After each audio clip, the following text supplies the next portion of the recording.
No, this is not an April Fool's joke. It is me. I'm back.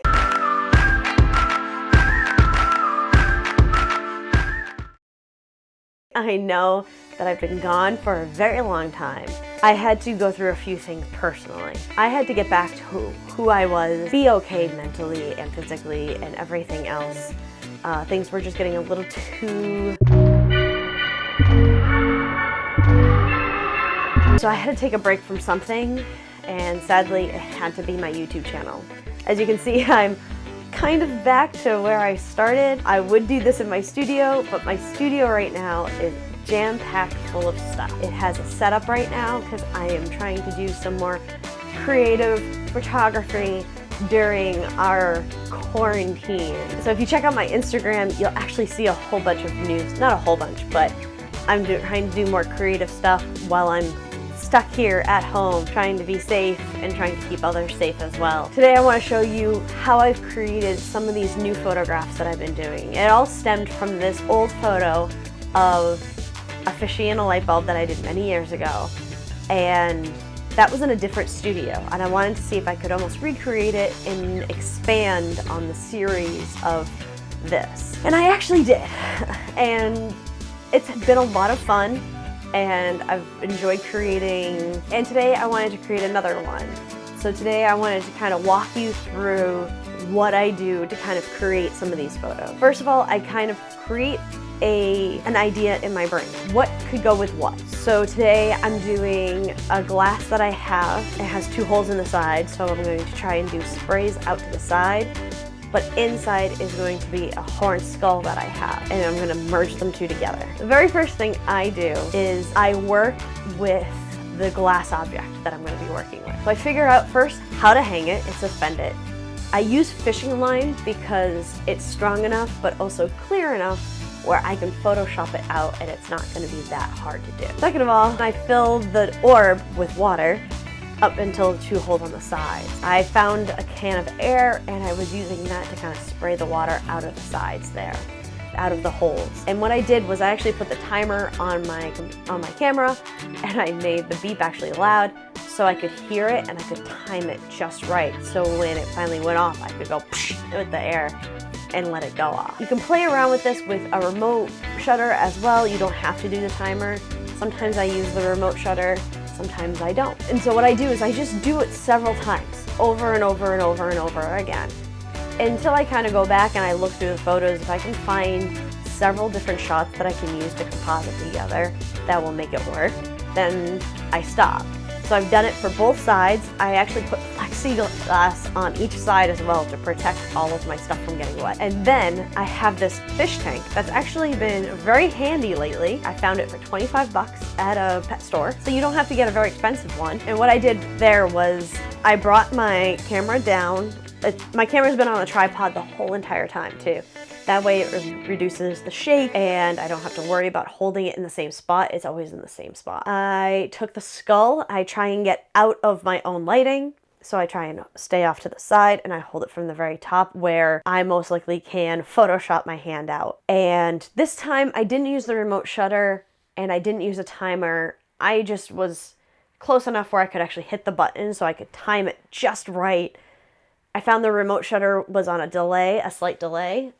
So I decided that I was not going to do that. So what I did was I just hit the button on my camera as I dunked the skull really fast to try and get the bubble effect of the water coming out of the eyes and everything else. Now you're probably wondering why I dunk almost everything in water. The thing is if you don't do that, it doesn't look right when you Photoshop it together. It has a very Photoshopped look together when it's just a solitary object inside something that is water. So to have bubbles or water reflections or some sort of movement of water around the object is very important to make it almost realistic.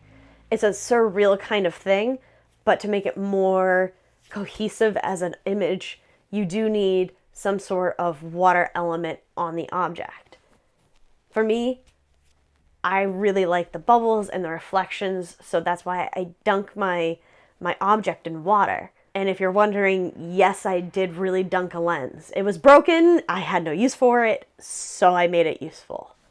resourceful.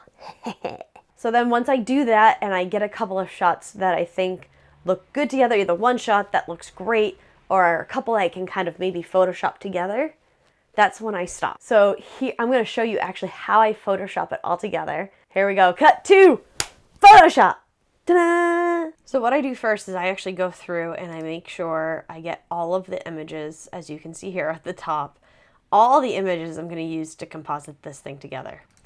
You can see that it's a great deal of shots, but I'm not sure if I'm going to use all of them or some of them.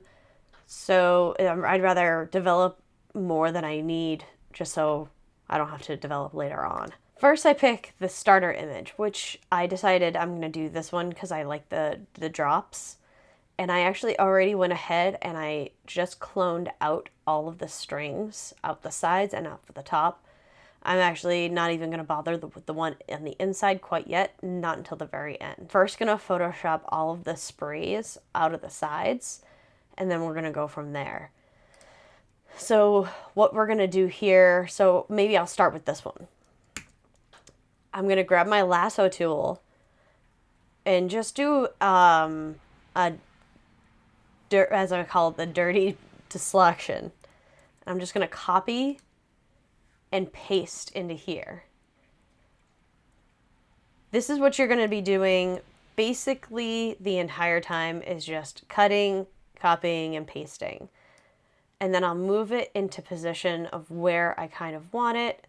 I'm going to try and match it up a little bit to water and the positioning of that. Actually, that looks pretty good. Kind of adjust it. There we go. And then what I normally do is I put, you see this little triangle at the very bottom here where my pointer is. That's a mask. Usually I put masks on my layers, so when I go to erase, if I have to, I can erase back into the shot as well. So with a soft erase brush, I'm going to do just a quick erase of what I know I'm not going to need. So anything that I can see here, like this background, it's going to go away. Really, this is just quick stuff for right now. You're going to do really quick edits, and then later on you're going to go in and do all your minor tweaks of like blending, things like that. So I can see that this water is not the same either. So I'm going to soften that up. There we go. I'm making some quick decisions right here. And that looks pretty good for right now. So that's the start. So I'm going to go through all of these and choose which sprays I want, so on each side, and Photoshop those in. I also have my skulls here. So I'm going to decide which skulls I would like to do. So this one I did for the top part of the head because my hand is in this. So really quickly, I'm going to show you. I grab a really quick grab of the whole skull. I'm going to try and keep stuff that I want, like these bubbles, these big bubbles I want in. So I'm going to bring it back to my layer here, paste. As you can see, it's way bigger than my object. So this is where I'm going to transform it. And I'm going to press my Alt key to keep it all the same. And then this is when you can go in and decide where it's going to go. I'm probably going to choose something like, I want it completely underwater. So right here. We can always adjust it later on as well. So as you can see, the background is quite different than the other background.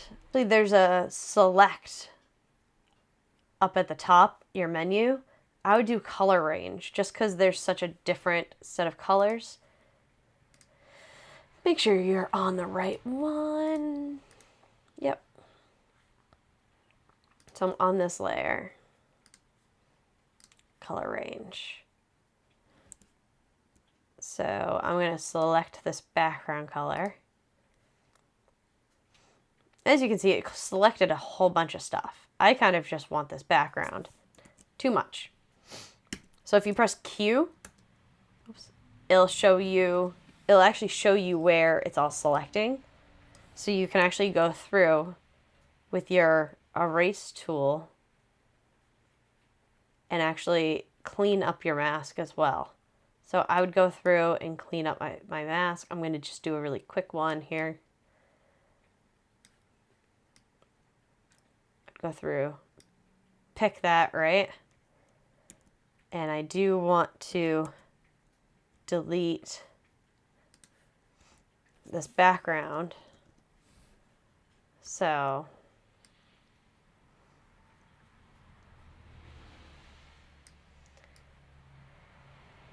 I'm going to select this background, this part up here.